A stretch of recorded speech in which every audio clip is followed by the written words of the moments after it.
nuts.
Come on, Leo, where's the goat?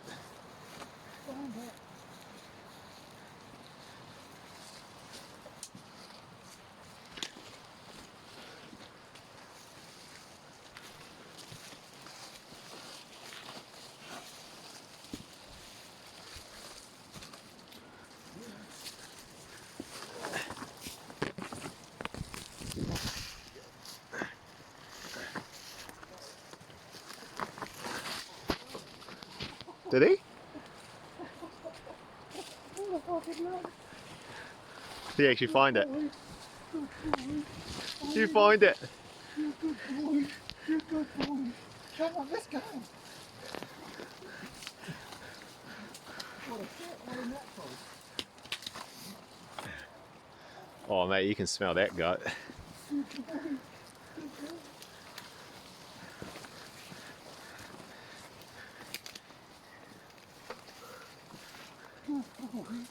Oh Leo. Good boy. Good boy. Did you find Papa a goat? Did you find Papa a goat? Who's a good boy? We've just come onto the riverbed and bumped into a few goats and smoked 3 of them. Actually, I shot this one and another one with 1 round. How good. And this one, he found the deer, not the deer, the goat in the bush. Good boy. Good boy. Good boy.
What are you up to? What are you up to?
Currently on a nice wee walk in some native bush in the Port Hills with my dog son Leo. Yeah, he loves it. Man, this bush is awesome. They do heaps of predator control in here, and the bird life is amazing, as you can hear. But seeing as I'm broken again, taking some time off from the hills, but doing a bit of rehab, do another walk and talk session. Hopefully it's not too long, because again, my actions have got to speak far louder than my words, so as little talking as possible is the goal. Nonetheless, I thought I'd talk a little bit about the top 2 inches, I guess what I've done to develop that over the years, or especially in the beginning, because that's where it really kicked off. And I'd start by kind of addressing the first one. Do you think the old top 2 inches is a natural thing, you're naturally given that gift, or is it, you know, you nurture it through experiences and develop it? Hence, anybody can develop solid top 2 inches or mental fortitude, resilience, whatever the hell you call it. Just being hard is what I call it. But as I've grown up, I think I've very much come to the conclusion that it is very much it's developed through experiences, pushing yourself, time under tension, I guess, or time under adversity, rather than just naturally given. And I reckon one of the best examples of it is our old mate David Goggins, absolute savage, you know, terrible upbringing, didn't have anything handed to him, but he flicked a switch and then got after it, and I think it's a great example. But that's not to say that you get some natural characteristics that help. So you might be a bit more tenacious, you might have more ambition than some other people, just a general like higher work ethic, because maybe one of your parents was a real go-getter, and I think for me, my mum's that, very similar to my mum. So hey, you might get some of those natural characteristics which will help, but ultimately a lot of it comes down to experiences and pushing yourself to do those things. So I guess if I just summarize a little bit of what I did in the early days, I figured out from an early age, circuits are a really good option to develop the top 2 inches, because if you do a big long circuit, and I was doing trail running at the stage, you give yourself no option to tap out or quit, especially once you're halfway. And so whatever pain or suffering you're in, you got no choice, you got to crack on. And I think that's a really, really good, I guess, framework to use, is you kind of remove that ability to tap out and just to give up. So that's why I love the circuit. So back in the day, I guess one of my favorite ones locally was park at Andrews Shelter, go up Andrews Valley, back when the old Casey hut was there. You go to there and then you loop around to Binza Saddle, and then yeah, to your car. She's a good run, that one. But I did loads and loads of those when I was younger, around Arthur's Pass and different areas, you know, your 30-40k kind of trail runs. But it was just so good because it's just reps in that adversity state, which you need to do that time. You need to figure yourself out, you need to put yourself in those scenarios where it is hard, but you got no option, you just got to crack on. And the more you do it, the more you get used to it. I guess it's conditioning of those top 2 inches. And so I kept doing those missions, and then the real kind of pivotal moment I had when I was developing all this in my early 20s is I was all about kind of like challenging and seeing what you're capable of.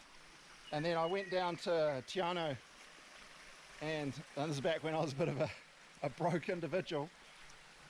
I flew down to Queenstown, caught the bus to Te Anau, and then, you know, checked in my accommodation. Next day was an absolute doozy, so I decided to run the Kepler track in October, so there was still like heaps of snow and it was terrible weather. So I ran from the township, so that adds another 10k return, so 5k there and then 5k on the way back out.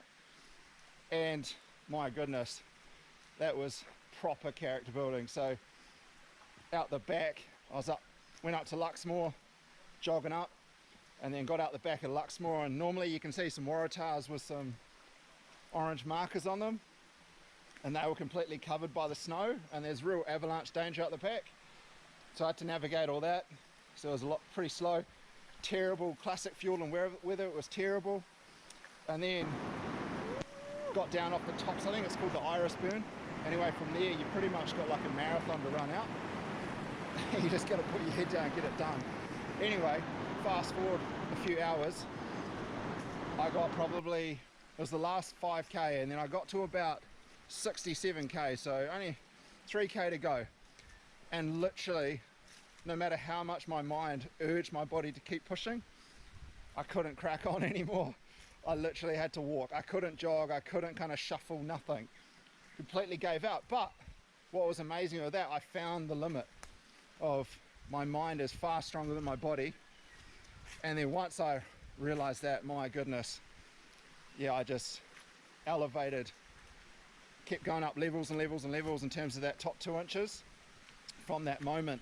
Because it's just, man, such a surreal feeling being able to legitimately push your body so hard that to the point where you literally can't run, you can't jog, you can only walk, which I did, and then I got it done. And then after 14 hours of hell and like fuel and weather, yeah, I got back to the accommodation completely broken, but life-changing. And then from that moment on, man, I've really utilized that, and I've just like kept developing it to the point where you're in really uncomfortable positions in the mountains. You just like actually enjoy it. You know, it's not physically enjoyable, but like afterwards it's pretty enjoyable because you know what you've gone through. So a couple examples of that would be when I was doing a lot more West Coast stuff back in the day, and I just come from Sir Robert's Hut, climbed back up that mad gut that you got to climb up from Sir Robert's, then descended down into the Mungo, and then went along, what was it, is it Poet? Yeah, Poet Hut. Went to there, stopped off, it was pissing and rain, it was terrible weather, and then had to navigate a massive slip just before the swing bridge to head up to Bluff Hut. Anyway, got to Bluff Hut, tried all my gear out. So this is day 7, day 8. I was at Bluff Hut, terrible weather, and then had to get to Fru's Saddle and then navigate the creek, and it was rapidly rising, so I knew I had to like real send it to get out safely. Nonetheless, yeah, it was I definitely sent it on the way out from Fru's Biv essentially.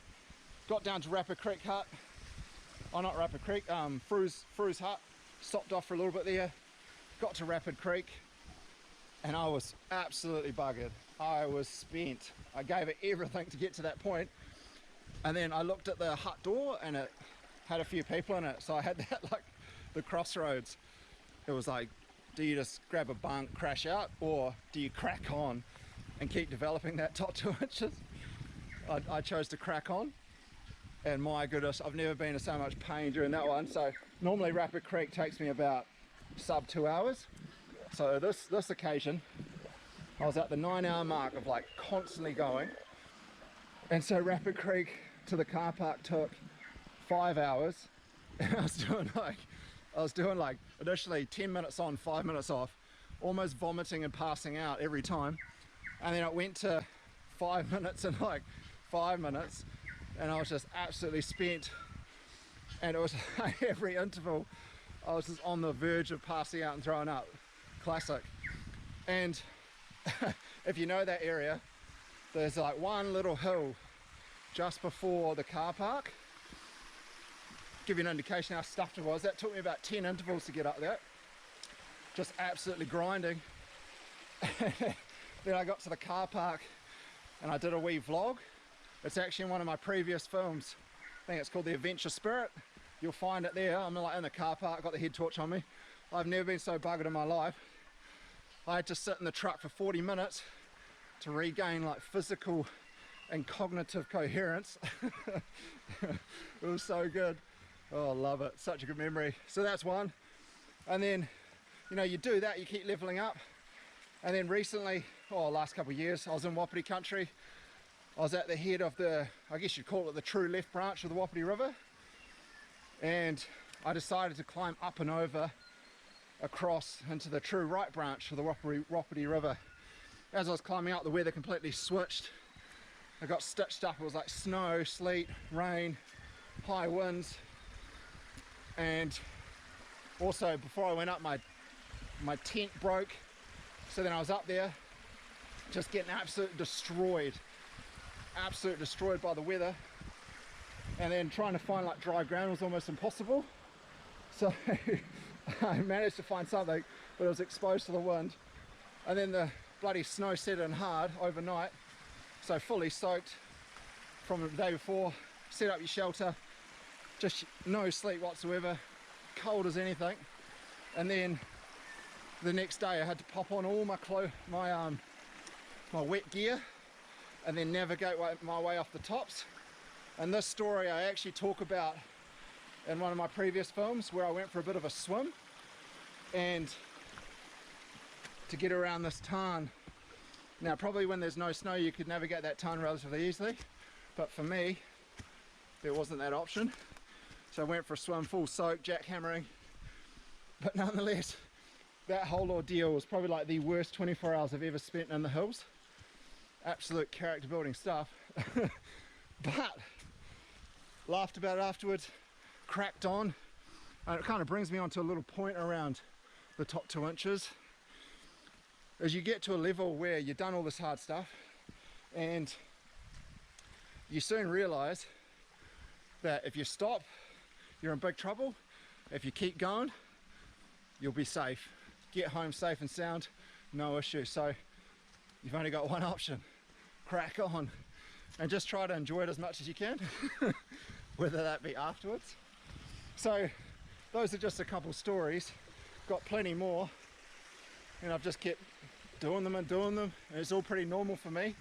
Hey, some people might be even more hearty than me, drink way more cement, way more harder.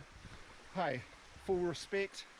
But I guess for me, that's what I've done, is just done the reps, really spent a lot of time in some hard environments, testing my mental fortitude. And now pretty much when I'm in the hills, it's not really a challenge anymore, which is a bit of a shame, because I used to really love the challenge of like the unknown, where nowadays you go, hey Ben, I want you to go from point A to point B, that's whatever distance, whatever climbing. People are like, yeah, sweet as, I'll crack on, get it done. It's not arrogant, I've literally done it for years and years and years. So I'll kind of leave you with this point around developing those top 2 inches, is you've got to really expose yourself regularly, do the reps in the hard environments, do the time, and that way you develop your capability in those top 2 inches. So no matter what, oi, mister, come on, oi, Leo. Old mate's trying to get a wee drink from the dirty water. Yeah, but I think the ultimate thing there is just, you gotta do the reps. Gotta do the reps in time. And from that, you become a pretty capable individual. So that helps with another thing of your inner peace as a male, and I see a lot of struggle in the male space around like inner peace. So my biggest advice to especially young males who I want to do really well, I want them to smash it in life, is go get after it, like really work hard, work at your capability in the shadows. Nobody's watching. Get after it, smash yourself. Obviously as safe as you can, but do as much hard work in the shadows, because that way you're only doing it for yourself. You're not doing it for anybody else, you're doing it for yourself. And with that comes a great sense of inner peace, that you know how capable you are. And so when someone comes along and they're like trying to ego or one up you or something, you kind of know exactly what you've done, how hard you've pushed yourself, how close to your potential you've got. So it's no factor really. And that's what's really helped me in my own inner peace, is doing those really hard things solo. So I'm the only one that knows truly what I've done, how hard I've pushed myself, what I've endured, all in the shadows. And by doing that, yeah, I'm pretty capable. My body's not as capable as it once was, but my mind is certainly there when it needs to be. So for all you young fellas out there, really go do some hard things in the shadows, and you'll get a lot more inner peace as you grow old and get to live that beautiful life, because every day is beautiful. But nonetheless, hey, that's my big yarn. Hopefully you kind of get something out of it about developing those top 2 inches, because there's a lot of crossover into general life and your careers and your marriages and all that kind of stuff. Having that solid top 2 inches. Nonetheless, hey boys, keep cracking on, eh?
It looks very similar to what I've seen.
Far out, she's been a big day.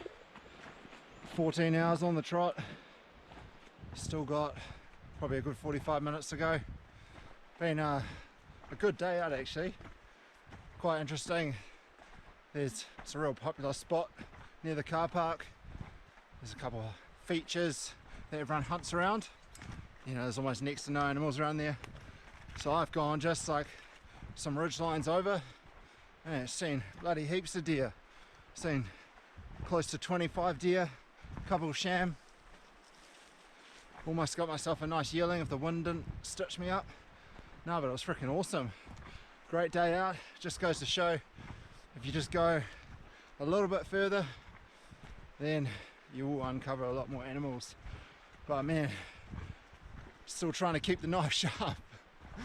I'm actually quite enjoying it. I haven't been able to sit still all day, hence the 14 plus hours of going. So, oh good. Right, I'm gonna crack on, get to camp.